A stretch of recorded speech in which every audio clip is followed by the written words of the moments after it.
When we think about military valor, we usually picture a lone hero, right? A single person recognized for an amazing act of bravery. But what about when heroism is a team sport? When an entire unit, acting as one, does something extraordinary against absolutely impossible odds? Well, today we're going to dive into one of the military's most prestigious and most demanding honors, an award not for one person, but for the whole team. So let me ask you this.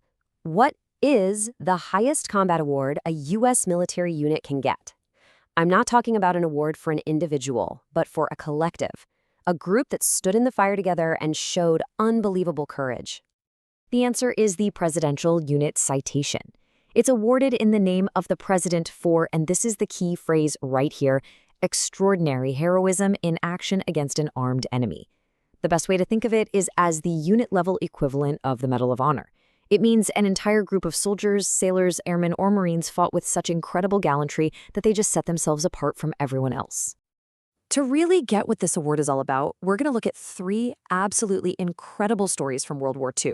First, we'll start on the frozen ground of the Battle of the Bulge.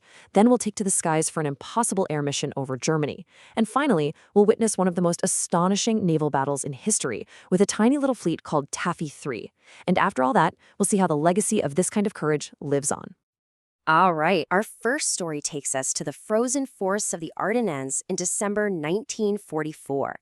We're talking about one of the most famous and brutal battles of the war, the Battle of the Bulge.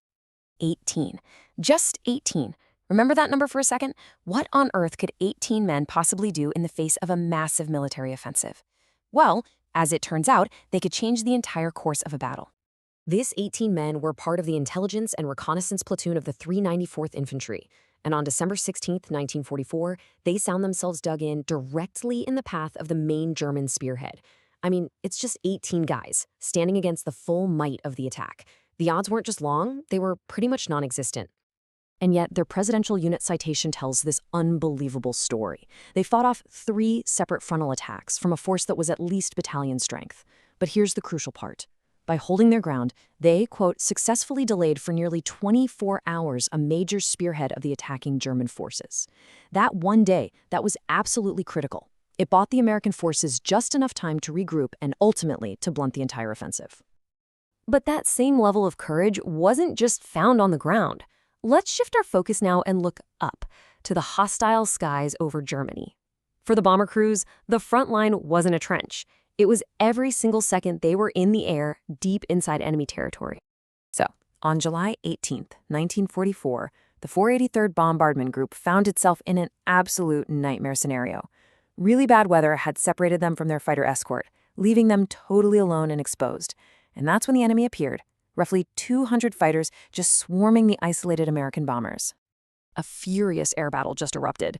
The gunners on the B-17s fought back like hell, but the sheer number of attackers was just overwhelming. 14 bombers, full of crew, were shot down. That's a catastrophic loss. But here's what's so extraordinary. They didn't turn back. The surviving bombers pressed on, flying through all that fire and chaos, and dropped their bombs right on target. They completed their mission. That is a testament to the entire group's collective, unbreakable will. And this brings us to our final story, an action so incredible it's considered one of the greatest last stands in all of naval history. It's the story of a tiny American task unit that came face to face with the main body of the Imperial Japanese Navy. The mismatch here? It's almost unbelievable. On one side, you've got Taffy 3, just 13 lightly armored ships. They were designed to support ground troops, not fight massive naval battles. And on the other side, the Japanese center force, 23 powerful warships, including 4 battleships, one of which was the biggest ever built. This wasn't a fair fight. It was like a bulldog going up against a pack of wolves. The logical thing to do, the survivable thing to do, would have been to run. But Taffy 3 was protecting the vulnerable American landing forces at Leyte Gulf. So in one of the most audacious decisions in naval warfare, they didn't run. The 13 small ships turned and charged directly at the enemy fleet. The citation just captures the raw courage of that moment. The destroyers and destroyer escorts, completely outgunned, charged in so close they were firing at point-blank range. They fired their torpedoes and fought until they were literally sunk from beneath their crew's feet. sacrificing themselves just to buy a little more time for the carriers. And the result was just unbelievable. The sheer ferocity of Taffy 3's attack completely confused the Japanese admiral. He became convinced he was fighting a much larger, more powerful American fleet, and, incredibly, he ordered his forces to withdraw. Taffy 3, through sheer grit and sacrifice, had saved the invasion and won a victory against odds that just defy imagination. Now, these stories are incredible, but they bring up a really important point. While the heroism happened in a flash of combat, the official recognition, well, sometimes that can take decades.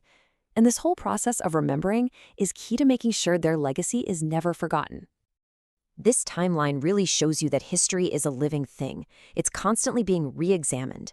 The USS O'Bannon was recognized quickly back in 1943. But look at the 761st Tank Battalion, an all-black unit known as the Black Panthers. They had to wait until 1978 for that same honor. The 551st Parachute Infantry waited until 2001, and as recently as 2020, another division was honored for its actions. This just shows that the process of remembering and setting the record straight continues, long after the fighting has stopped. So when you get right down to it, the Presidential Unit Citation is so much more than just a military decoration. It's this powerful reminder that while we often celebrate individual heroes, some of the most profound moments in history are forged by the combined courage, trust, and sacrifice of a team, a unit, fighting as one. And that kind of leaves us with a final thought. In a world that so often focuses on the individual, how do we properly remember and honor the courage of the group? The idea that together, people can achieve what no single person ever could.